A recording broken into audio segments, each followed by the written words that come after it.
obviamente, que siempre nos lleva a esos lugares del pasado, nos habla un poquito de historia, historias locales, con la efeméride de la Mutual de Centro Social, que hace unos días atrás cumplió años, y también otras, por supuesto, otras efemérides y hechos que han ocurrido en nuestro país. Así que, Argentinos sin Domesticar TV con el profe Beto Gaitán. Dale.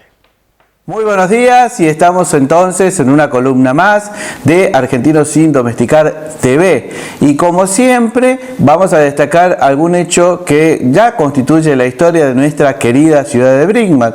Y justamente un 27 de junio de 1990 nacía dentro de la comunidad de Brinkmann Mutual Centro, una de las instituciones importantes, financieras, económicas de Brinkmann, con una asamblea constitutiva en aquel momento de 54 socios. Entonces va nuestro saludo y reconocimiento para Mutual Centro, que nacía un 27 de junio de 1990.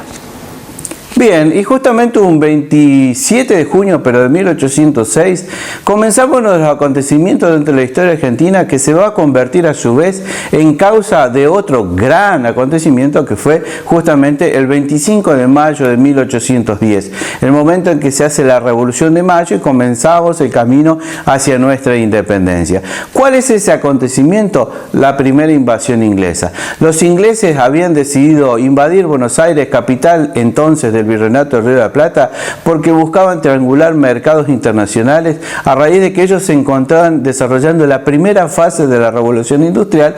Necesitaban colocar sus productos, obtener materia prima, pero también una presencia geopolítica en todo el mapa.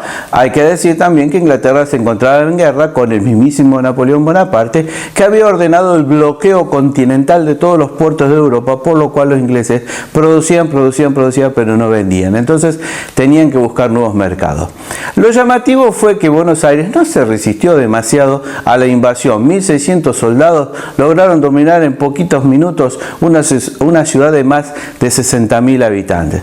¿Qué sucedía? Desde hace un tiempo ya distintos sectores políticos, no constituidos como agrupaciones políticas o partidos como en la actualidad, pero sí ya habían empezado a operar la idea dentro de los criollos de que era momento de iniciar el camino hacia la independencia. Por lo tanto, la presencia de Inglaterra con sus nuevas leyes económicas, con la ley del mercado libre, ofrecía una alternativa que tenía dos tendencias: o ser libres con el apoyo de Inglaterra o ser colonia de Inglaterra. Y esto se venía discutiendo en aquellos tiempos. Justamente había dos bares de aquella época, la Fonda de los Tres Reyes y el Café de Marco, donde toda la red de espionaje inglesa operaba en ese lugar.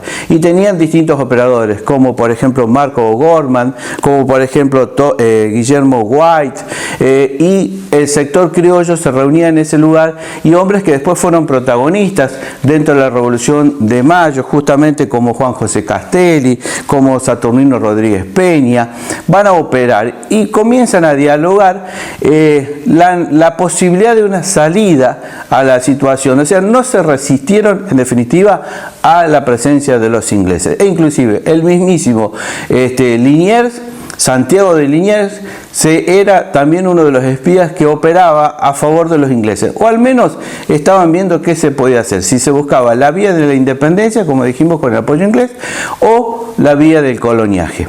Así es que comienza a desarrollarse todo este proceso que va a durar prácticamente 2 meses a 2 meses y medio de dominio, donde la sociedad alta porteña va a recibir en sus salones a los oficiales ingleses. De hecho, se hace una gran velada muy importante donde los comerciantes de Buenos Aires le van a agradecer a Carl Bedford la devolución de 185 barcos que habían sido incautados en la invasión.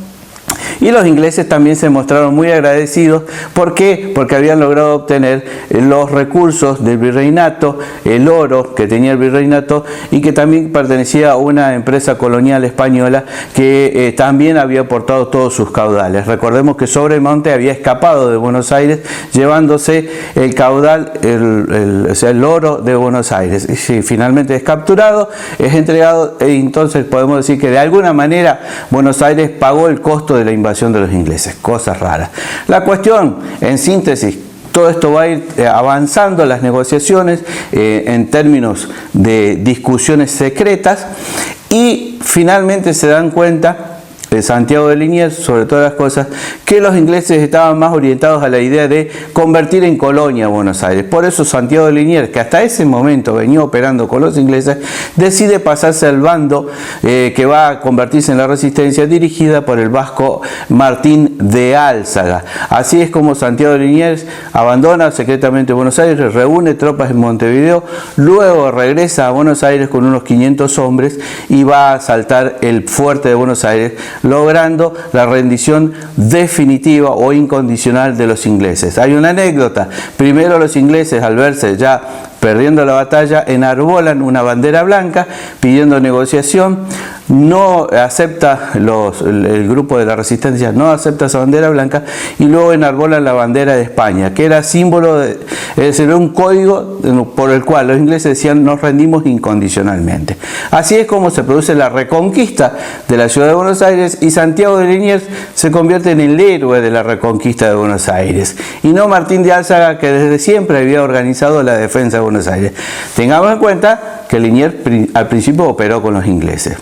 La cuestión es que se produce la rendición de los ingleses y acaba a operar Mary Ann Perichón, que era la esposa de O'Gorman, pero amante de Santiago de Liniers, y lo va a convencer a su amante de que el acta que firmaron los ingleses de William Carr Beresford no incluya la palabra rendición incondicional. Esto generó todo un problema político, pero ya es parte de otra historia.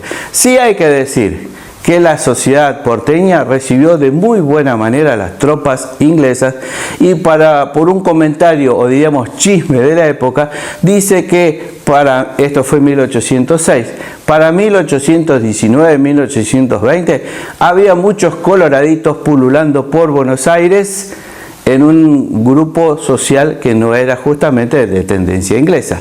Saquen sus conclusiones. De esta manera terminamos una columna más de Argentinos sin domesticar. Nos vemos el próximo martes. Chao.